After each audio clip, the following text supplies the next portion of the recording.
Alright, we're just breaking high score like no one's business. But anyways, this is DSL and I got a new team cooking. But before I show you the team, this is not gonna be for everyone. I think probably like 95 or even 99% of you probably will not be able to run this team. It's pretty whale heavy. Once you see the team, you can already tell what it is. I've already showed you what the strat is in my previous video, which was running Elif in Team 1. But instead of running Elif in Team 1, I'm now running Embla and Fushi in Team 1. The highest I've seen is my Team 1 hitting like 9 million. The old strat, Team 1 maximum you can get like maybe 4.5 million. But the RNG is not that high, right? To get 0 stacks on the boss.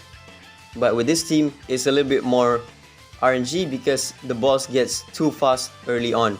So it's gonna be very difficult for you to land debuffs, at least 10 debuffs on the boss every single turn. But with this new strat, you can push an additional 5 million in Team 1, and as long as your Team 2 and Team 3 can rack up points, then this new strat will be better for you. But again, like I said, this is not gonna be for everyone because most people won't have, you know, additional DPS that is good for Team 2 and Team 3 if you're already running Embla in Team 1.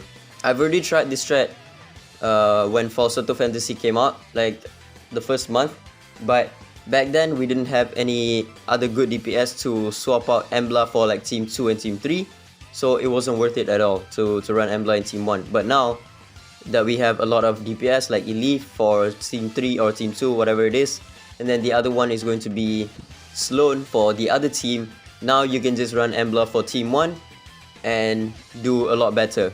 And this is especially good because Embla has a lot of debuffs. Her Corrupted Seed, whenever it procs, it will add a stack of bleed, and also her Divinate, whenever the enemy has a debuff, when she casts her S1, she will also add a stack of bleed.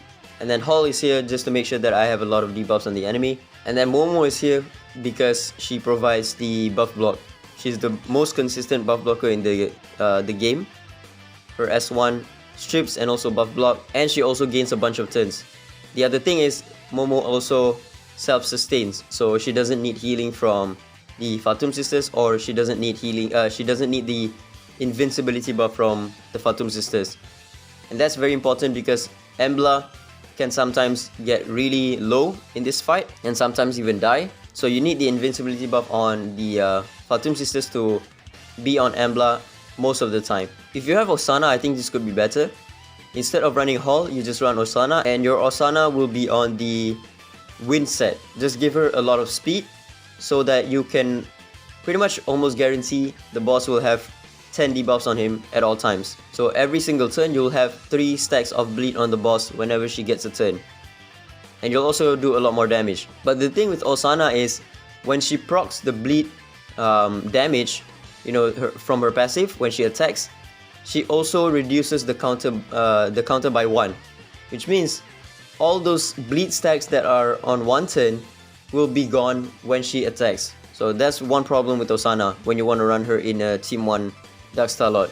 My old team was running Yunchuan, which is consistent to be at 4.5 million. The boss will always have like 0 to 5 stacks of the buff.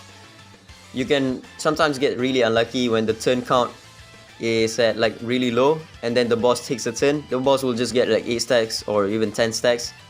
You can't really do anything about it because of the, you know, the turn layout. But yeah, so far the team is doing pretty well. I'm just gonna skip to when the boss gets like maybe 1 stack. Alright, so far so good. The boss has 0 stacks and the boss now has 10 debuffs. So we're gonna get away with 0 stacks on the boss while also doing 7 million damage. Not bad, not bad. 7.2 million damage on Team 1, and here's the Team 2. So for the second team, I've run Sloan with Yamato. The reason why I run Yamato is because my Shuan Pin is not R2. So sometimes my units can get stunned, but since the enemies have AoE attacks, Yamato will always get attacked, and once he gets his turn, he's gonna full cleanse all of my allies. And also the reason why Yamato is really good in DSL as well is because of his buff block on his S2. The boss can get like crit rate buff, attack buff, and also steal your buffs, right? By having a buff block, it's gonna be very good, so it doesn't do too much damage to you. Now with this team, The highest I've gotten is 25 million. My Sloan is only R2, so if she is R6, this would easily go like 35 or even 40 million. And if I had R6 Sakura, I would either swap out Yamato for her, or I would just put R6 Sakura in Team 1. And Yamato is also giving my Defender Espers and Sloan 50% more attack and defense, so she's doing a lot more damage. Okay, so right here my Chuyao is stunned, right? When the two ads do an AoE attack, Yamato is just gonna full cleanse the Chuyao. There it is. Well, Chuyao already cleansed himself because he got attacked. Or sorry, my Sloan got attacked and he cleansed himself. But you know what I mean. This team doesn't have any healer except for Liam, but Liam is a very good healer, one of the best. His heals are based off of his DPS, and he is a very fast unit, and he has multi-hits on his S1 as well, right? If you have him at R6, he's one of the best healers in the game. Number 1, I would have to give it to, in PvE, I would have to give it to Feng Shun. And then number 2 is going to be Sakura. And then number 3 is actually Liam, in my opinion. Okay, my Sloan died, but it doesn't matter because she can revive herself from her Eidetic buff. Alright, so at the end of Team 2, we got to 30 million, which means my Team 2 scored 23 million. And for the Team 3, I scored, what is that? 70, almost 80 million with this team. Because my total score is 110 million, right? So the team is, again, R6 Elif, Sachiko, Feng Shun, Hayley, and also R6 Daji. Like I said, this is not going to be a strat for everyone. Probably like 99% of you guys can't run this strategy. But R6 Daji is very good here.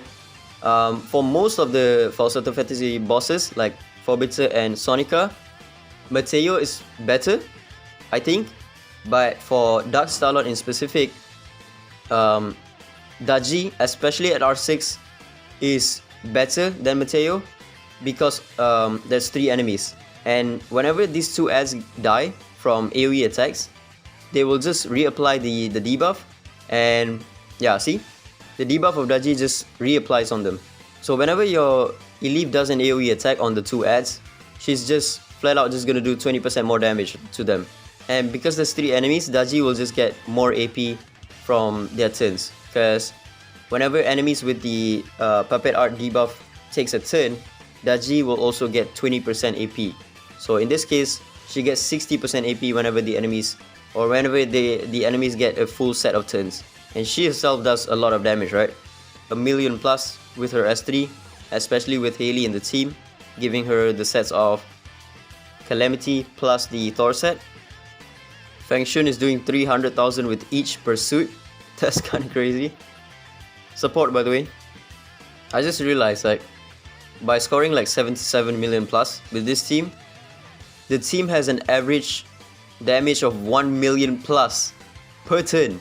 Because Dark Starlord only gives you 70, or is it 70 turns? I think it's 75 turns, right? So that's 1 million per turn. Okay, 2 turns left. No one was close to dying, except for like Hayley. Hayley almost got one-shotted just now because the boss got crit rate up and attack buff. But yeah, let me just show you the score real quick. There we go. Elif did 52 million by herself. So this is the full team.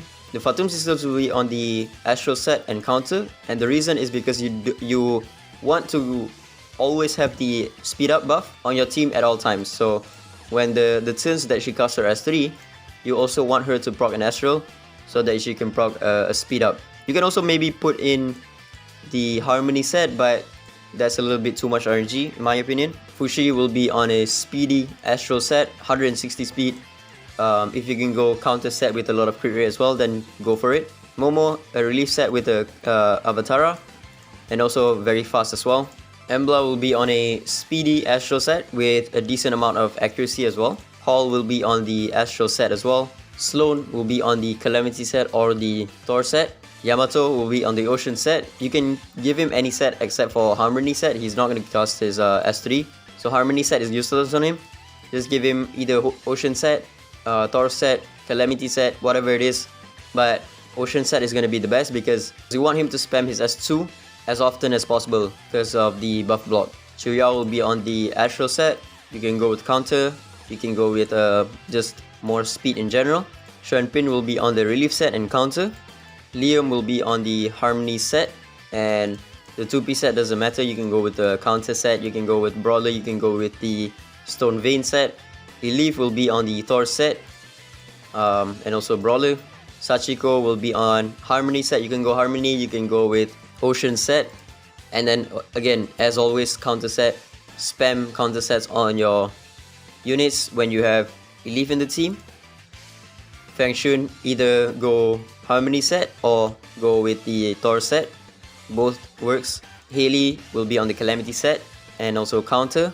And then lastly, Daji will be on the Thunder set, and also this 2P set doesn't matter, you can go with anything. But yeah, that's about it.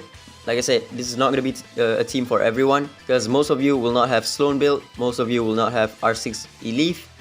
So you would need the Embla team to be in team 2, and then you will just run the standard team 1, right? But with this team, you can push at least 4 to 5 million additional damage for team 1. And yeah, ciao.